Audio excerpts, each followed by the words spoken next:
Tsaka pala bro, kamusta na pala si si Dan? Anong mo napansin mo sa kanya ngayon? With all the issues, lahat ng kung anong binabato sa kanya, asan siya ngayon, tumutulong. Okay.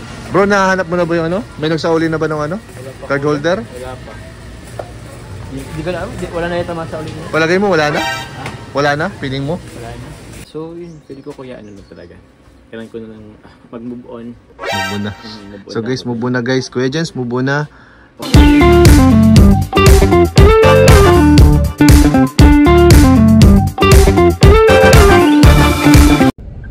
Hello po mga kalingap, welcome back po sa ating YouTube channel. Isang mapagpalang araw po sa inyong lahat mga kalingap. At for today's video po ay sasamahan po natin sila Kalingap Dan sa mission. Wag lang sana umulan po ng malakas para maging successful po ang aming mission for today. And namimiss na rin po natin si Kalingap Dan, so kamustahin po natin siya. So samahan nyo ko guys and let's go! Ano po yung bagong car ni Kalingap Dan. Yan, grabe po. So mag-grocery muna po kami guys. So ayan po, kami po ay grocery muna with Boss D and Kalingap Jomar. Bro, andyan din si Ryan. Jomar, lagi nagmamadali. Lagi nagmamadali yan eh. Pero lagi may nakakalimutan.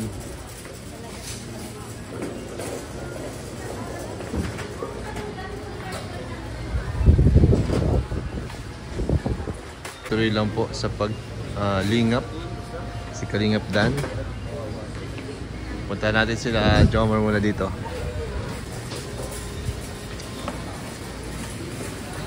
Grabe si Idol. Bakit ketchup?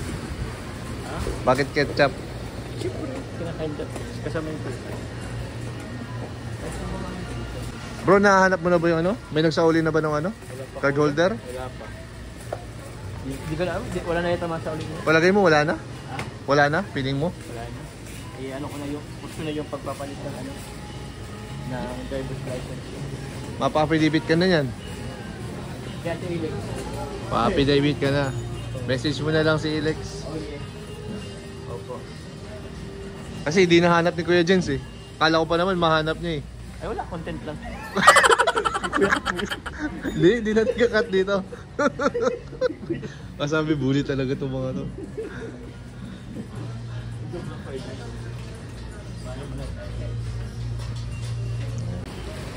So, yun na po si Kalingap Jomar.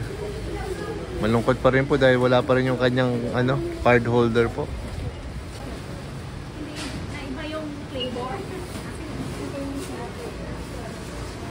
Bro, ako din yan bro, ako din yan. Baka sabihin ng mga viewers, di kita tinutulungan bro eh. Di ba? Ako ka na po magdadala nito Bro, binabash kami, hindi daw ako tumulong sa paghahanap ng card holder eh. Bro, bilip ako kay Jobs. Kasi kahit sabihin mo na nawawala ng importanteng mga ID. Pero yun, nag-charity pa din. Siyempre, tuloy-tuloy lang. Yun ang pusong paglingap. So, dito po kami ngayon sa vlog po ni Kalingap Dan. Ano po si Kalingap Dan sa Yan, sa beneficiary po niya. Pero sa ngayon po, dito mo tayo kay Papa Joms. Kamusta bro yung yung paghahanap mo dun sa card holder mo bro? Wala kuya. Hindi pa mahanap. Si Kuya Jens nga kanina, pumuntang Pagaspas. Ewan ko ba't yan pa siya nagpuntang. Kaya naghanap ba talaga yun? O namasya lang yun dun? Ewan ko, namasya lang yata yun. Akala mo, nag-24 hours na pag-pumunta. Oo, imagine, kahapon pa. Sa dami-dami nang pumunta dun, imposibleng makita pa nyo nandun. Tapos, sabi niya, wala daw kasi siya kahapon. Wala siyang kahapon. Tapos, umuwi daw siya ng gabi na. Ba't hindi siya pumunta ng gabi? Hindi niya hinanap ng gabi. Nagpa-umaga pa siya. Nagpa-umaga pa nga siya, kuya. Diba? Hindi ko rin minsan. Pero, salamat kayo dyan sa concern lang siguro. Concern, tsaka sa views. Peace Kuya Jens. Hindi, paano ngayon? Anong may batayan? Pero nag-chat din man kayo si Kuya Jens. Oo, concern talaga. Concern talaga. Din talaga, ipapanis niya din. Tsaka alam ko pupunta niya yung pupunta siya sa mga barangay. Baka maintain on over. May mga tropa din daw siya dun eh. Kasi malapit lang kasi si Kuya Jens sa lugar eh. Tsaka anong plano mo ngayon? Anong kuya, pag hindi yun nahanap, mapagawa kong affidavit of loss, then punta akong LTO. Kasi ko ulit. Kasi ano din talaga, kailangan ng driver's Oo. license eh. Hindi pwede. Palagi ka namang nasa labas. Kailangan mo yan. Lalo na pag nakamotor, ang daming checkpoint. Daming checkpoint. So, kailan na? Dapat sa lalong madaling panahon yan. Asapin kuya. Baka nga bukas eh. Kasi may mascot muna tayo. So, yan po siguro. So ka na bro. Nawalan ka na ba ng pag-asa? Wala bro. Ewan ko kung ano. Pero yun. Palagi mo masasauli pa ba? Hindi na. Ewan ko. We should kasi bro. Minsan pag nagpagawa tayo ng kung kailan tayo nakapagawa, saka lang naisa sa uli. Pero hindi naman natin pwedeng inisipan natin na Ako kasi feeling ko kung ano yan, kung mabuti yung nakakuha niyan, binalik na yan agad eh. Binalik na agad eh. Kahapon pa sana. Kahapon pa. Or minessage niya ako kasi doon naman yung ko eh. Driver's license, yung pangalan ko. So yun. Pwede ko kuya na talaga. Kailangan ko na lang mag-move on. Move on na. So guys, move on na guys. Kuya Jens, move on na. Magpapagawa na ng affidavit. Plus si Papa Joms. So stop ka na sa paghahanap mo. Move on na. Stop na. Move on ka na. Stop na sa content. Kuya, stop na sa content. Joke lang yun guys. Kilala naman nila kami.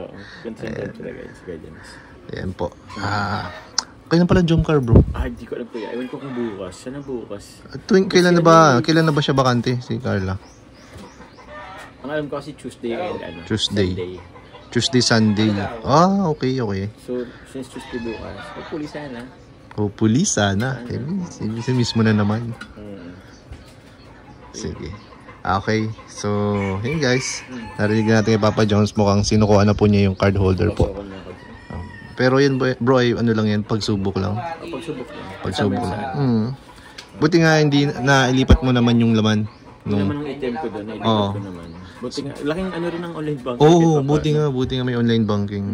Tapos, ang lang talaga doon, yung license lang. License lang, driver's license. May ID ka pa ba doon iba? May iba ka pang ID? Wala naman ako kuya. Wala na. More on mga yun, loyalty cards. Okay. Okay lang naman yun. Okay lang naman yun. Pwede ka lang kumaulit nun. Oo. Ayan, so kahit saan. Bro, since na dito tayo sa may pinapagawa na naman pala si Kalingap Dan dito, no? Kaya nga bro, grabe. Grabe si Kalingap Dan. Alam mo kuya bro, nakakabilib din si Kalingap Dan. Ikaw, magpaparibon cutting ka na rin ba? Malapit na rin ba? Malapit. Pabahay mo? Hopefully kaya malapit. Mga ilang percent na yung pabahay mo? Siguro mga 80% siguro. 80%? Kunti na lang yun. Mga siguro, linggo na lang yun. Pero siguro kaya 1 month pa. 1 month? Kasi titigil-tigil naman siya. At yung budget. Okay. Pero ano naman. Importante, matatapos siya. So, tapusin natin. Looking forward ako bro na makapunta sa ribbon cutting. Kasi yung unang ribbon cutting wala ako. Wala kayo nun eh. Wala kasi ako eh. Bakit? Kasi may travel din kami nun. Travel na naman. Travel na naman. So, sana makarating ako. Ayaw po kuya. Budget ko po lahat. Siyempre. At nang gusto pumunta. Grabe lahat. Buong barangay ba yan? Oo. Bahala na kayo. Sige po. Ikaw lang kayo sa pag-una. Tsaka pala bro, kamusta na pala si Dan? Anong napansin mo sa kanya ngayon? Okay naman siya bro. Okay naman? Mas siya. Mas sumaya na siya. Mas sumaya na? Sumaya na. Wala nang masyadong alalahanin. Oo. Kasi inalala niya na daddy. So ngayon, sabagay. Moving forward na sabagay. Matagal ko na rin kasi hindi nakasama si Kalingap Dan eh. Kaya sumama din ako ngayon para syempre makamusta din natin. Kaya nga bro. Baka nagtatampo na sa atin. Check yan kagabi. Sabi ko sakto mag-scout din ako eh. Oo. Baka kasi isipin nilalayuan siya eh. Hindi naman no? Hindi naman. Wala eh. Baka nagtatampo na. Kaya papakita natin hindi naman. Ay hindi po guys. So, very supportive tayo dyan kay Kalingap Dan. Tsaka napakabait niya sa atin. Bro. Maraming hindi nila alam yung buong katotohanan. Hindi nyo lang alam pero sobrang bait po niya ni Kalingap Dan. Ito nyo naman talaga. With all the issues, lahat ng kung anong binabato sa kanya. Asin siya ngayon, tumutulong.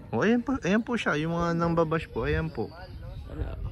Kasi alam kasi ni Kalingap Dan yung niya kung ba't nandito siya sa kanila. Yung purpose. Yung purpose niya. Yung mag-serve siya ng yung niya, kung saan ano talaga yung dapat niyang ginagawa. Oo. Ako bro, support lang naman ako dyan eh. Lahat naman tayo sa Kalingapon family tayo, kaya ano man ang mangyari, andito tayo sa likod ng bawat isa. Same. Oo.